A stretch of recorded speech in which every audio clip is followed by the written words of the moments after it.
If you want to learn how to make soft, fluffy, homemade hops bread right at home, then stay tuned. Firstly, of course, you want to make sure and grab your bowl, and then to that bowl you are then going to add 4 cups of all-purpose flour to your bowl. Next, 1 teaspoon of salt, 2 tablespoons of brown sugar, 2 teaspoons of yeast, 2 teaspoons of baking powder,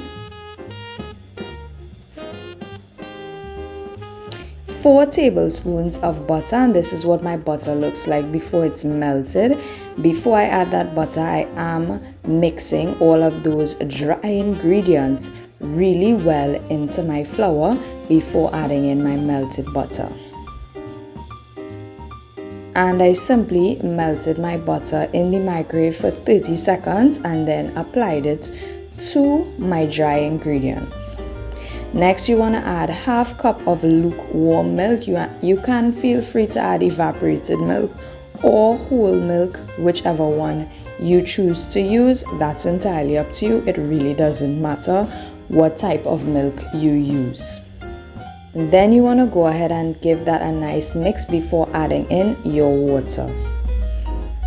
Our next step is to apply 1 1/4 cup of lukewarm water, and I am adding in this water gradually and kneading my flour as I go along. So I'm not adding in 1 1/4 cup of water immediately. At the start, I am gradually adding this in. Based on your texture of dough, you would know if you need to use less or more than the 1/4 cup. But of course, for this recipe, I used 1 1/4 cup of water to ensure that my dough came together really well. And once that was done, I just continue kneading my flour and incorporating all of those dry pieces of flour that is still stuck to my bowl, and I'm kneading this for 5 minutes. At this point, you'll be able to feel out the texture of your dough. Ensure that your dough is not too dry. If your dough is too dry, then you just want to simply just sort of damp your hand a bit and continue kneading that dough until it is soft and nice and has a nice texture. I am pasting the top with a layer of oil. This part is optional. However, I do this so that when I cover with a damp cloth, it maintains that moisture within the dough. So that is why I would use a top very light layer of oil with my dough, and I'm going to cover and allow this to rest with a damp cloth. Once it has doubled in size, this time may vary, you then want to go ahead and prepare it to be placed in your pans.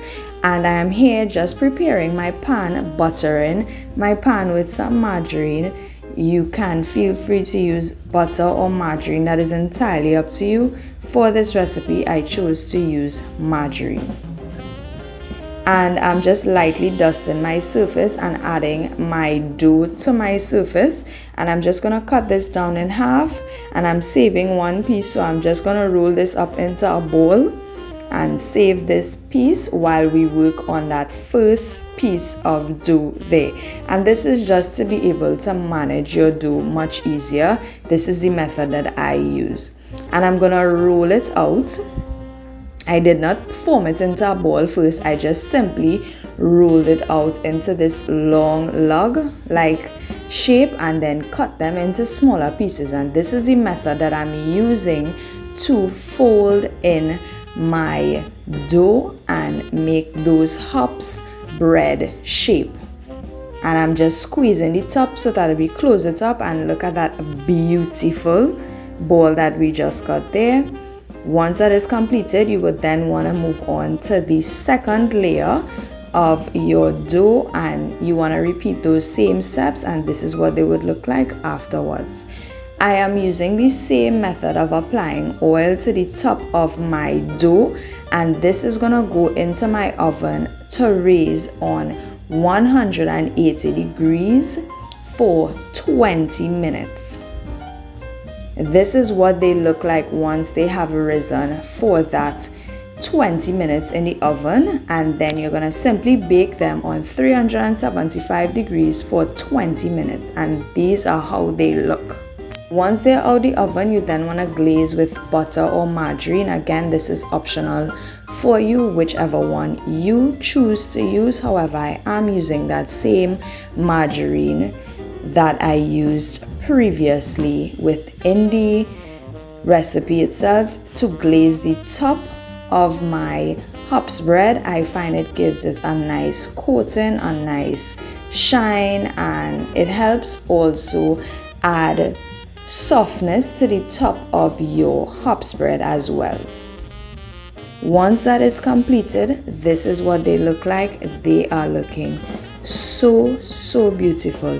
And if your bread did get a bit hard to the top, cover with a damp cloth for 5 minutes, and then this is what they look like after 5 minutes. Very soft, very wonderful, very fluffy, and very chewy, and you would have made this at home by yourself. So no more store-bought HOPS bread. I hope you all enjoyed this video. Don't forget to like and subscribe for much more. Bye.